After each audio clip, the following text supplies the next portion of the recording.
I feel bad for Kirk Cousins. I really do. And it's not because he doesn't deserve to sit. He does. I mean, throwing 1 touchdown and 9 interceptions, he's not really been that type of quarterback we thought he was going to be when they decided to sign him in the offseason and pay him, what was it, $180 million? But the problem right now is the Falcons are going to put them and strap themselves with a contract that it's going to be very costly for the next 2 years. And it's going to strap them, even if they trade him, even if they move him, they're going to owe him almost $40 million. So again, you sit here and you wonder, where are the Falcons if they do trade a Kirk Cousins? And where does he go?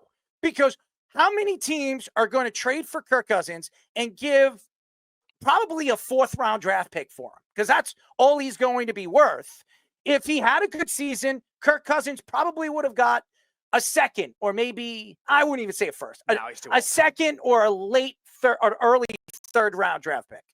But nobody thought that Kirk Cousins was going to get traded even next year. And the reason why is because they strapped themselves with guaranteed money that they had to pay him. But now you look at the Falcons are going to miss the playoffs more than likely. I mean, they're still kind of in it, but not really.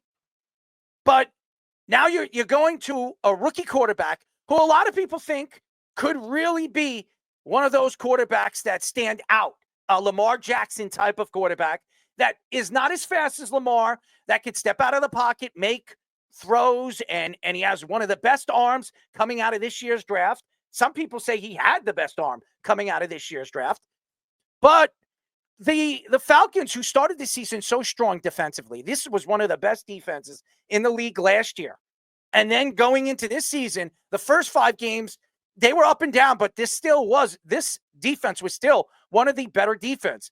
But over the last 5 games, they have fallen off. Their secondary, which has been much better than it was 2 years ago, has fallen off. They added Bates last year. He completely changed that secondary.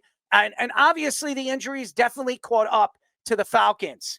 But the problem is they depend too much on the running game. And they have tremendous talent on the outside. London can't stay healthy. Kyle Pitts, I don't know what happened. The real move in the offseason is moving Kyle Pitts. It hasn't worked out over there. You've had 2 coaches over there. This guy was a top 10 pick with the size and the ability of his running routes and all that other stuff. This guy was a big, oversized wide receiver. That's what everybody thought he was going to be in the NFL. His first season, he had 1,200 yards. This guy was on his way. If you look what Brock Bowers is doing this year as a rookie, that's exactly what Kyle Pitts did in his rookie season. But then all of a sudden, I don't know what happened with the coaching. I don't know why they consistently started to throw to wide receivers and not him. He's fallen off. He has been a no-show every single week over the last, I would say, 5. He's caught how many touchdowns in the last 7 weeks? I think 1. It's not good right now. And again, going back to the Falcons, they need to have some kind of something to look forward to next year. And Michael Penix is the guy. If he wins this week and he puts on a show and he wins maybe 2 out of the next 3 games, because how many games are left? 3 games. So if he wins 2 out of the next 3 games, that's something to look forward to next year. Now you have your future quarterback, and now you can build in the draft. You can either go after a wide receiver, you move up, you bring in another tight end, you trade away a tight end, or you make some trades in the offseason to make this team better on the outside. This team still has one of the best running backs, one of the most explosive running backs in all of the NFL, Bijan Robinson, as we've seen all season long, and they have good secondary backs. It's not like they don't have a real overall good running team. They are a great running team. I think the mistake that they made in the offseason is bringing in Raheem Morris. Okay? Raheem Morris is not a winner. He has never been a winner. Now, he's a good coordinator, but as a coach, we've seen what he has done in the NFL. It hasn't been good. Now, he took the job because he was the only one still left on that list. It was either him or Bill Belichick. That's the only 2 guys that were up for the job. And for some reason, Robert Kraft reached out and pretty much told the executive ship over there in Atlanta not to hire Bill Belichick. Now Bill Belichick is in UNC and enjoying a $50 million contract, and this team could be on their way out looking for a new coach at the end of next season. Yeah, I was going to touch on that too, because we talked about that with Ovi, and he was like, "You've rode this far with Kirk. You kind of just got to, let Penix, sit and watch." And so that's the first thing I thought of. But also, could it be kind of like the Cooper Rush thing for the Cowboys? Even though it's 3 games and they're not tough games, but they're like, okay, this is an opportunity to go in the offseason with some positives, and we can see what he can do not only with his legs but his arm.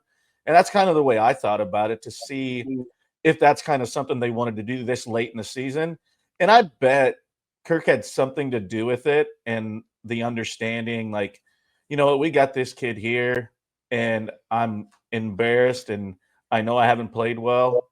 And from what Ovi said and what all of us is Kirk's a team guy and understands what it takes to win, and he's just not doing it. And, obviously Bijan's done what he's done. And in Pitts, I don't know if it's him not getting the ball, if it's, Kirk just having a terrible year, or what they're doing. But yeah, there's going to be something that changes. But and then the sad part is Kirk holds it all in his hands, because if he, like, what, here's double middle fingers, I'm staying, he's got a no trade clause. So it's going to kind of be all up to him and what they decide, how moving forward, what's the best route, and build. Do we get a running back? No. Do we do this, do that? And it can cross off stuff depending on what he's going to do.